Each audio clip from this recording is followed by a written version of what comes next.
লাবণী কিচেনের লাবণীকে এখন নাকি হাতে কলমে প্রমাণ দিতে হবে যে আমি বলেছিলাম চাইনিজ লাউ গাছের ফুল খাওয়া যায়। তো গত পর্বে আপনারা দেখেছিলেন আমি বেশ কয়েকটি ফুল উঠিয়ে দেখিয়েছিলাম যে চাইনিজ লাউ গাছের এবং মিষ্টি কুমড়োর গাছের ফুল খাওয়া যায়। তো সেই ভিডিওটি দেখে আমার অনেক লাভলি ভিউয়ার্স তা প্রশ্ন করেছে যে আপু আপনি এত কষ্ট করে দেখিয়েছেন একটি ভিডিও এবং বলেছেন মিষ্টি কুমড়োর গাছ এবং চাইনিজ লাউ গাছের ফুল খাওয়া যায়। তো আজ আমি আপনাদের সাথে শেয়ার করব এই গাছ থেকে তুলে নিয়েছি আবারও নতুন করে বেশ কিছু চাইনিজ লাউয়ের ফুল। তো আমি আমার স্টাইলে দেখাবো কিভাবে এই ফুলগুলোকে প্রসেস করে তারপর খেতে হয়। আপনারাই বলুন, লাবণী কিচেনের লাবণী প্রমাণ দিতে কখনো কি পিছিয়ে গিয়েছে? আজও না। এই যে দেখুন আমি সেই চাইনিজ লাউ গাছের বেশ কিছু ফুল তুলে নিয়ে এসেছি, আর এগুলো হচ্ছে ছেলে ফুল। ছেলে ফুল মেয়ে ফুল কিভাবে চিনবেন এর আগের বেশ কয়েকটি ভিডিওতে আমি এক্সপ্লেন করেছি।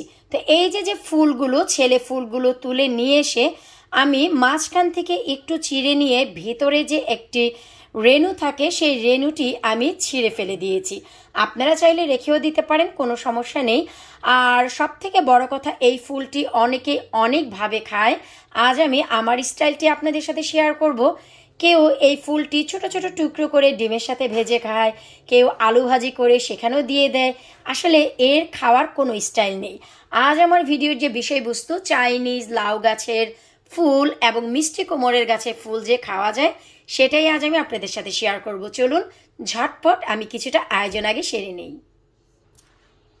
এরপর এখানে আপনারা বাটিতে যে জিনিসটি দেখতে পাচ্ছেন, এখানে আমি কাঁচামরিচ, পেঁয়াজ এবং ধনিয়া পাতা কেটে নিয়েছি। পেঁয়াজটি ছিল কেনা, কাঁচামরিচটি আমার নিজের বাগানের, আর ধনিয়া পাতা তো ভাই আমার ফ্রেশ ধনিয়া পাতা। সাথে এখানে আমি লবণ আর 2টি ডিম ভালো করে ফেটে নিয়েছি। এক কথায় বলা চলে যেভাবে আমরা ডিম ভাজি ঠিক সেভাবে একটি ব্যাটার তৈরি করে নিতে হবে। এখন এখানে আমি যে জিনিসটি মেশাতে যাচ্ছি এটি হচ্ছে আমার সিগনেচার একটি জিনিস, আর তা হচ্ছে 1 টেবিল স্পুন দিয়ে দিচ্ছি এখানে আমি রাইস ফ্লাওয়ার। নর্মাল আমরা পিঠা খাই সেই পিঠা খাওয়ার চালের গুঁড়ি। অনেকে আছে একেবারে নর্মাল পুরো ব্যাটারটি চালের গুঁড়ি দিয়ে গোলায়, কেউ আছে শুধু ডিমের ভিতর লবণ ফেটে সেটাতে ডিপ করে ভাজে, আবার কেউ আছে ময়দা ঠিক এভাবেই ব্যাটার করে সেখানে ভাজে। আজ আমি আমার স্টাইলটি আপনাদের সাথে অবলম্বন করব। এই যে চালের গুঁড়ি এটা দেওয়ার কারণে একটি ক্রাঞ্চি ও ক্রিস্পিনেস আসবে। ক্রিস্পিনেস দেখুন তো কি হয়ে গেল, একটু ক্রিস্পিনেস আসবে, এতে করে খাবারের টেস্ট অনেক বেড়ে যাবে। তো খুব ভালো করে কিন্তু আমাদের এটি ফেটে নিতে হবে। এবার আমি একটি প্যানের ভিতর তেল দিয়ে মিডিয়াম গরম করে নিয়েছি। এখন এই যে আমরা যে ব্যাটারটি বানিয়েছি চালের গুঁড়ি সহ, এখানে এই যে আমরা ভালো করে কেটে ধুয়ে রেখেছিলাম সেই যে ফুলটিকে এমনভাবে ডিপ করতে হবে যেন এইখানে চমৎকারভাবে সব কিছু অ্যাড হয়। আপনারা একটু লক্ষ্য করলেই দেখতে পাবেন যখন আমি এই যে তেলের ভেতর দিব, আর তেলের তাপমাত্রাটি ঠিক এমনই থাকতে হবে, এমন নয় যে দিলাম আর ঠাস করে ফুটে উঠলো, তখন কিন্তু ফুলটি ভাজা হবে না, একেবারেই চুপসে যাবে। ঠিক এভাবে করে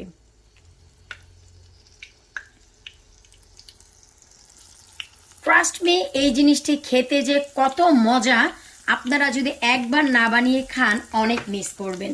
দেখলেন তো, যেহেতু আমি খাবো সেহেতুই কিন্তু আমি ভেজে নিচ্ছি। তো এই যে দেখুন ভাজার যে প্রসেস, আমি যে লম্বা ডগাটি রেখে দিয়েছি এটা ভাজা হলে কিন্তু অনায়াসে খেতে পারবেন, কিন্তু আপনার কিচেনের কিন্তু 12টা বেজে যাবে। এই যে দেখুন ঠাস করে কিন্তু তেল উঠবে। তো আমি যেহেতু এটি আপনাদের দেখানোর জন্য করেছি, এখন আমি যে কাজটি করতেছি তা হচ্ছে এই যে ডগাটি এটি আমি ছিঁড়ে নিচ্ছি, এতে করে দেখা গেলো ইজিলি ভাজা হবে, ঠাস করে আর ফুটবে না। এরপর আর কি ভাই, একে আপনাদের ভেজে তুলতে হবে। আর বরাবরই ডিমের যে ন্যাচারাল কালার এটা আমার ভালো লাগে। আপনারা যদি চান এখানে হালকা হলুদের পাউডারও অ্যাড করতে পারেন, তবে দেখতেই পাচ্ছেন যে ডিমের ন্যাচারাল কালার এটা অসাধারণ। এখন একে আমি সবগুলো ভেজে তুলব। এই তো আমাদের সবগুলো ফুলের বড়া ভাজা হয়ে গেছে। আশা করি দেখতেই পাচ্ছেন হলুদের পাউডার না দেওয়ার কারণে আমাদের ন্যাচারাল যে কালার ডিমের কত চমৎকার এসেছে। আমি যখনই এই জিনিসটি বানাই আমার কাছে বরাবরই মনে হয় এটি ভাই কিসের কুমড়ো ফুলের বড়া, এটি তো কুমড়ো ফুলের জালি কাবাব। কারণ আপনারা যদি একটু নোটিস করেন, আমি একটু দেখাচ্ছি দেখুন, একেবারেই কুমড়ো ফুলের জালি কাবাব কিনা আপনারাই বলুন। ঠিক এভাবেই কিন্তু আমরা চিকেন বা বিফ জালি কাবাবগুলো করি। আর এই যে লাস্ট বিট এটি দেখতে পাচ্ছেন, যখনই আমার সবগুলো ফুল ডিম দিয়ে কোটিং করা হয়ে গেছে, হাতে আমার আরও 4টি ফুল ছিল আর ডিমের যে লিকুইডটি তা অনেক কমে গিয়েছিল। তখন আমি যে কাজটি করেছি, 4টি ফুল একবারেই আমি ছিঁড়ে নিয়েছি, ছিঁড়ে ডিমের সেই ব্যাটারে টুকরো টুকরো করে দিয়ে এই যে দেখুন বড় সড়ো একটি জালি কাবাব বানিয়ে ফেলেছি। আপনারাই বলুন এটি এখন দেখতে কেমন হয়েছে। কুমড়ো ফুলের বড়া বানিয়েছি আর কুমড়ো গাছের সামনে খাবো না তা কি হয়? আমি খেয়েও দেখিয়ে দিচ্ছি যে এটি 1000% খাওয়া যায়। আমি প্রতি বছরই এই ফুলের বড়া ভুরি ভুরি ভুরি ভুরি খাই। আউটস্ট্যান্ডিং, খুবই খুবই খুবই মজা। এখানে পুরোপুরি আমি যে পেঁয়াজ, কাঁচামরিচ আর ধনিয়া পাতা ব্যবহার করেছি, সাথে ব্যবহার করেছি ডিম, তার ফ্লেভার এবং ভরপুর ডিম ভাজা একেবারে। আর এই যে ফুল দেওয়াতে এবং চালের গুঁড়ি দেওয়াতে যে একটি ফিউশন এসেছে, এতে টেস্ট একেবারে চেঞ্জ হয়ে গেছে। আর এই হচ্ছে আমার কুমড়ো গাছ, যার সামনে দাঁড়িয়ে আমি ফুলের বড়া খাচ্ছি। আশা রাখছি আজকের এই ভিডিওটি আপনাদের ভালো লেগেছে। ভালো লাগলে অবশ্যই আপনারা ভিডিওটিতে একটি লাইক দিবেন। আর যারা আমার কাছে কমেন্ট করেছিলেন গত ভিডিও দেখে যে আপু আপনি বলেছেন কুমড়ো ফুলের বড়া খাওয়া যায়, প্লিজ আমাদের কুমড়ো গাছে শুধুই ছেলে ফুল হচ্ছে, মেয়ে ফুল হচ্ছে না, আপনি যদি একটু দেখান যে এটি খাওয়া যায় বা কীভাবে খেতে হয়, অ্যাটলিস্ট আমরাও আমাদের গার্ডেনের কিছু সবজি বা ফুল খেতে পারবো। তো এই যে দেখুন আমি যেহেতু খাচ্ছি, আপনারাও খেতে পারবেন। প্লিজ আপনারা আপনাদের গাছে ফুলগুলো নষ্ট না করে খেয়ে ফেলুন। বিদায় নিচ্ছি আজকের মতো। আল্লাহ হাফেজ।